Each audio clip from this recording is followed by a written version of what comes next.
All right, we're trying this again. So there were some technical difficulties before, but now I think the camera's working and I think the audio is working.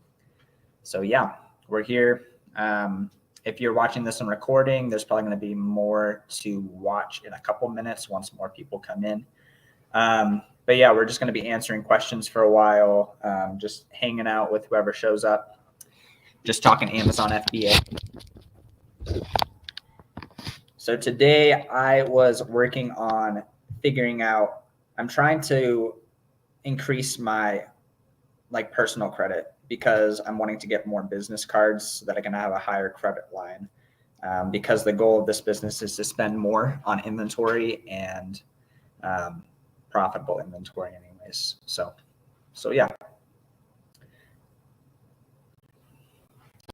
And I discovered today that the Capital One Spark, this beautiful card here, actually reports to personal credit, but we'll figure it out. We'll just wait a second for a few people to show up.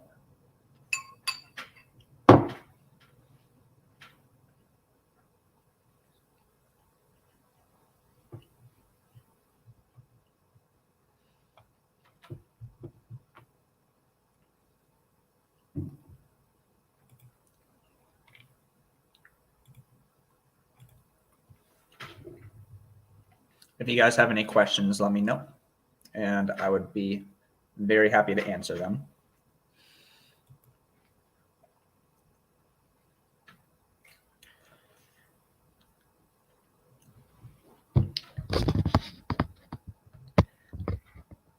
But yeah, today I've been working on VA found some leads in the morning, and I bought those, and that took a little bit. And then I think I spent, it was somewhere around like $700 of inventory. Looks like we got a couple people in here.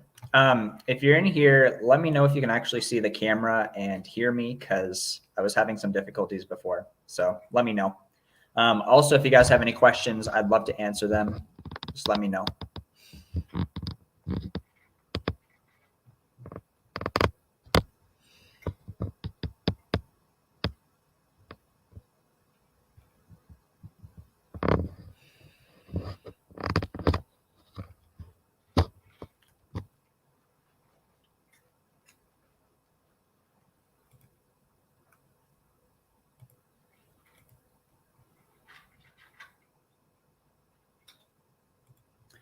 Welcome, guys. Welcome. If you guys have any questions, let me know. I guess I'll just talk a little bit about biggest learning curve from Christiana, my wife, my lovely wife. Biggest learning curve. I think there's a huge learning curve at the very beginning. Mr. Checkmate, Kevin, I had to remake the stream, and so I don't know how to find the key for you to join if you're wanting to join. Otherwise, you're welcome to join if you want to, but I just don't know how to do it. But the biggest learning curve at the very beginning, it was really hard to put together a shipment. Like all the little things together, like didn't make sense for a while. But it's like the type of thing you just have to learn once. And then from there, I think finding profitable inventory is the biggest struggle for most people. And it was for me for quite a while as well. Still always working on that. Yeah, I mean, like, you got to learn inventory labs, and then like you got to watch YouTube videos about that, and then you got to even make the choice to use Inventory Lab at the beginning, because a lot of people will try to use Amazon Seller Central, and that's just a really slow listing process. And then like you go into a store like Walmart, and you're like, how do I even find anything here? Like everything is like break even or a loss. Yeah, so it feels like formidable, and like, how is this even going to work? And like, are these things going to sell? I think that's the biggest learning curve. It was for me, especially with retail arbitrage and online arbitrage. And then with online arbitrage, like it feels intimidating to go into a store and like be able to buy it and it to be profitable. But then at the very beginning of online arbitrage, how are you supposed to find anything that's actually profitable off a website? I feel like there's a big learning curve and like belief learning curve that that's even possible to make into a business.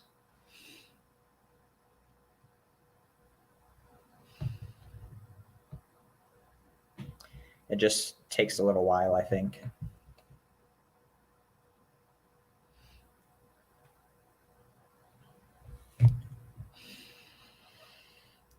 And now it's like once you are able and have like a good process down of like how to find inventory, it's a matter of just like spending as much as you can on it and getting those items listed.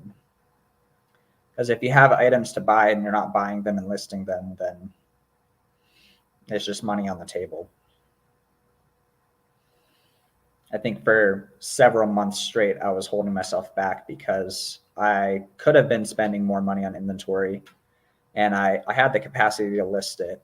But I was like capping myself at a certain spend goal every single month or even every single week. And I don't think that was helpful. Like I would hit that spending goal and it would be like Wednesday, and then I would just stop when there were lots of opportunities out there.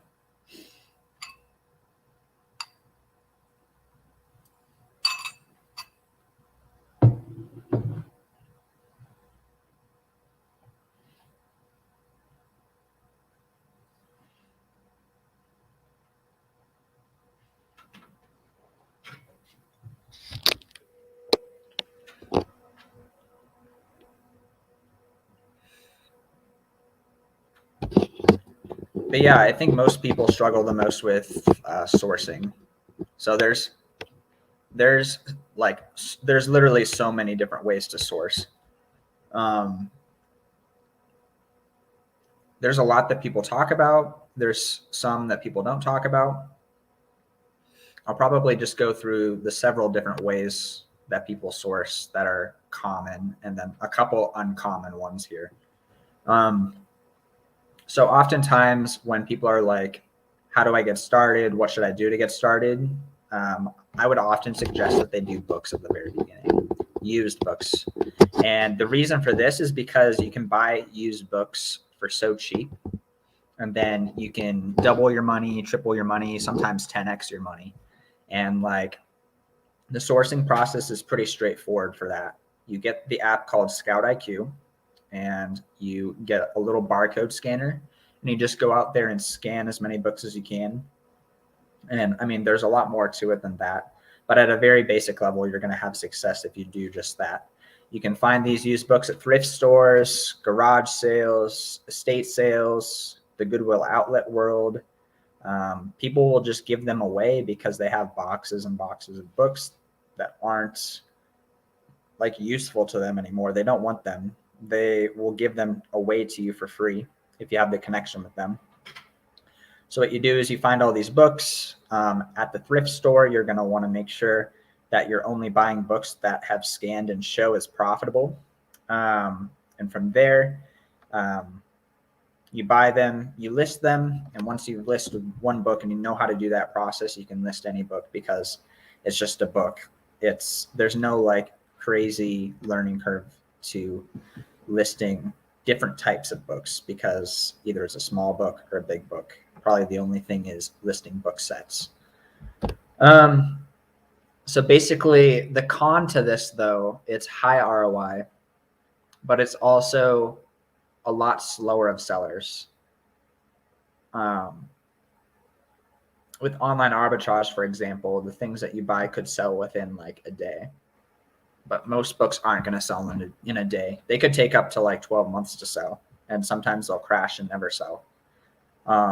Most of the time they do, but books, it's kind of like a snowball effect. You're going to want to pile up as many $1 buy cost books, free books, $2 books that ROI really well, and you pile them up to have thousands of books in your inventory. And from there, you're going to be making a nice income there. And it's also like the most manual of any of these. It's going to be the most manual. because books, you're going to have to be like crouching down and scanning the bottom shelf. You're going to have to get up to the top. You're going to have to be beating people out at estate sales. Just kind of like, if you're not willing to like pick up heavy books or like crouch, or it's not even that hard, but like some people complain about it.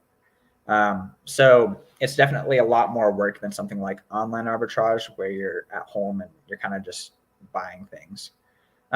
Here's a kind of a slept on business model. I think nobody talks about this, or not so many people talk about this. I think it rivals RA. So first of all, RA is the business model where you're going to go to like Nike outlet, or you're going to go to Walmart or Target. Oftentimes you can do this clearance. You could also have some items that you're buying over and over again at retail price, or certain items that are going to be sold out a lot. So you can do this in a bunch of different ways. We'll talk about RA more in a second, but I think this model that most people don't talk about it rivals that. And I think it has some major perks. So the model I'm thinking of that most people don't talk about is going to estate sales and hunting for a combination of books and electronics, or you could get into kitchenware, you could get into like VCRs, you could get into just these really like sometimes they're extremely fast selling electronics that they'll just be selling for $15, $30, and it'll be selling for $100 plus, $200 on Amazon. And you can have really good ROI there. And it's, in my opinion, it's better than books because you're getting the best of both worlds, because you're going to have a high ROI, but you're also going to be having items that sell quickly. There are two main problems with this, though. The shipping is kind of difficult sometimes if you're doing stuff like VCRs. You're going to have to make sure that they pack and get sent there correctly and well, and that takes some time. And also another reason why that this is hard is because you yourself have to go to all these estate sales. And so your hourly is going to be really good, but at the same time, you can only go to so many estate sales. So that's one of the cons to that. I would say that it's at least as good as books, if not better, if you're good at looking stuff up and hunting for stuff. And then there's RA, which I've kind of already talked about. It's basically where you're going to stores like Walmart or Nike, and you're going to want to find the deals there. You can do clearance, you can do replenishables. I was doing this for a while. I was going Walmart to Walmart.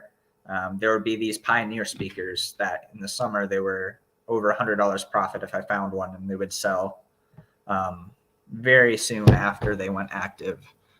They were the Pioneer AVH 120 BT. And they would be out of stock at a lot of Walmarts, but when I did find them, it would be like 140 profit.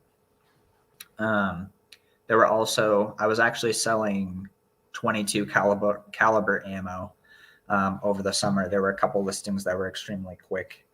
And then I was also combining it with the clearance. And then you can also go the replenishable route. And what you could do there is you could do something called storefront stocking before you go to the store. So you find a seller who looks like they're selling stuff from Walmart, and you go and look at their stuff and see if it is in stock at Walmart when you are actually in store. And then if you have been doing RA, you can transition into OA slowly but surely. In this way, you can kind of understand what items have sold for you in the past from RA, especially the ones that you bought at retail. And you can just go on the Walmart site and see if they sell for the exact same price on the Walmart site. So instead of going to 3 different Walmarts and getting 20 quantity of like aloe vera or whatever you're buying, I mean, maybe that's not the best lead, but it's an example. Like, just buy 20 of them and have them shipped to your house. Like, don't go to 3 Walmarts to do that. Like, just have it shipped to your house. And from there, you can just list it yourself, and you don't have to go to all these Walmarts. But at the very beginning, if you haven't done OA for quite a while, it's going to be a little bit of a learning curve to be able to find more and more items that you can buy online and do profitably. So you're going to have to work your way into it. So one of the ways I would suggest doing that is having a document of items that you source over and over again. So you can have all these items listed there, and you can start to build on that. So if that item is profitable, you can go and look at other sellers who are selling that, and you can see if there are other items that are also profitable from Walmart or from Nike, for example. And then you can slowly start to build your catalog, and eventually you'll have enough items that you can just keep restocking them and growing the catalog. And eventually that really does snowball into something pretty extreme. So you can do that. Like with Nike, for example, that is sometimes hard because they just go out of stock and then never come back in stock. But with Walmart, for example, if you're doing like health and beauty or something, or grocery, a lot of those items do come back in stock. So you can start to build a catalog in that way.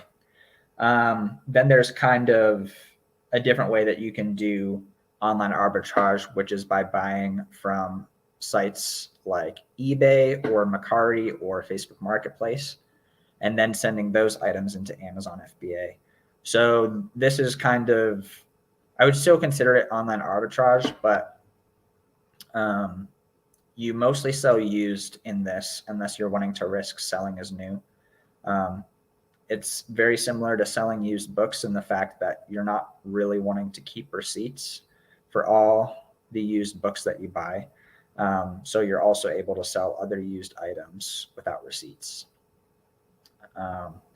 This will often have higher ROI than doing something like buying replenishables from Walmart. But it's also slightly less replenishable because there's not always going to be that item that's listed up on eBay. And sometimes you're going to have to come in quick and buy it before someone else buys it. But in the same way, you can still build a big catalog of items that you buy over and over again. And you can just be on the lookout for these items as you are sourcing. So that is the one that I do the most. I build up a big catalog of items. My VA helps me find different items that I can sell, items that sell faster and faster and have better margins.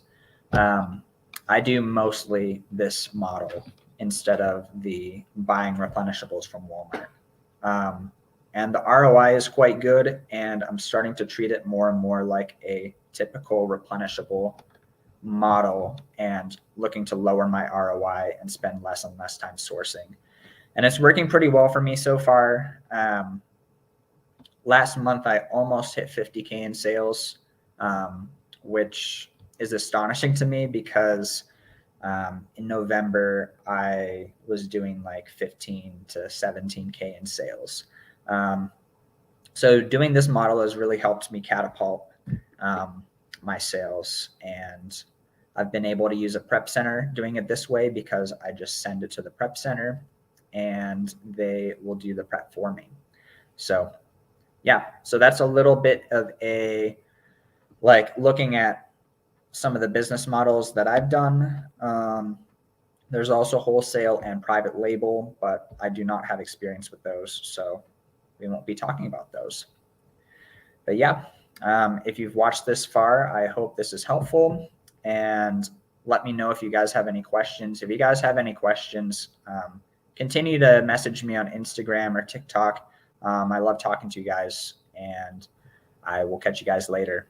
Take care.